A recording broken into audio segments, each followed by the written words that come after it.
Chapter 2. Now Naomi had a relative on her husband's side, a man of standing from the clan of Elimelech, whose name was Boaz.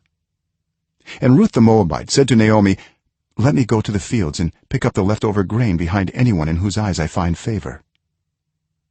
Naomi said to her, "Go ahead, my daughter." So she went out, entered a field, and began to glean behind the harvesters. As it turned out, she was working in a field belonging to Boaz, who was from the clan of Elimelech. Just then Boaz arrived from Bethlehem and greeted the harvesters. "The Lord be with you." "The Lord bless you," they answered. Boaz asked the overseer of his harvesters, "Who does that young woman belong to?" The overseer replied, "She is the Moabite who came back from Moab with Naomi. She said, 'Please let me glean and gather among the sheaves behind the harvesters.'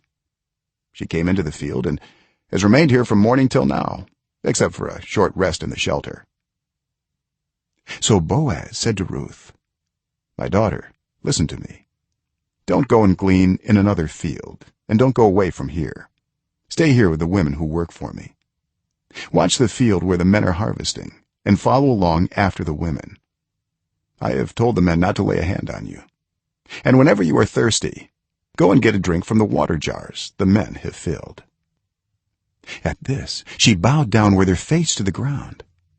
She asked him, "Why have I found such favor in your eyes that you notice me, a foreigner?"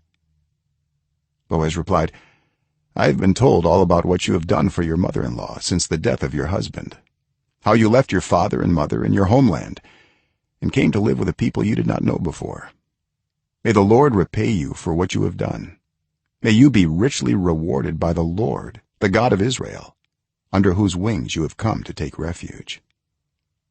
"May I continue to find favor in your eyes, my lord," she said. "You have put me at ease by speaking kindly to your servant, though I do not have the standing of one of your servants." At mealtime Boaz said to her, "Come over here. Have some bread and dip it in the wine vinegar." When she sat down with the harvesters, he offered her some roasted grain. She ate all she wanted and had some left over. As she got up to glean, Boaz gave orders to his men, "Let her gather among the sheaves, and don't reprimand her. Even pull out some stalks for her from the bundles and leave them for her to pick up. And don't rebuke her." So Ruth gleaned in the field until evening. Then she threshed the barley she had gathered, and it amounted to about an ephah. She carried it back to town, and her mother-in-law saw how much she had gathered. Ruth also brought out and gave her what she had left over after she had eaten enough. Her mother-in-law asked her, "Where did you glean today? Where did you work? Blessed be the man who took notice of you." Then Ruth told her mother-in-law about the one at whose place she had been working. "The name of the man I worked with today is Boaz," she said. "The Lord bless him," Naomi said to her daughter-in-law. "He has not stopped showing his kindness to the living and the dead." She added, "That man is our close relative. He is one of our guardian redeemers." Then Ruth the Moabite said, "He even said to me, 'Stay with my workers until they finish harvesting all my grain.'"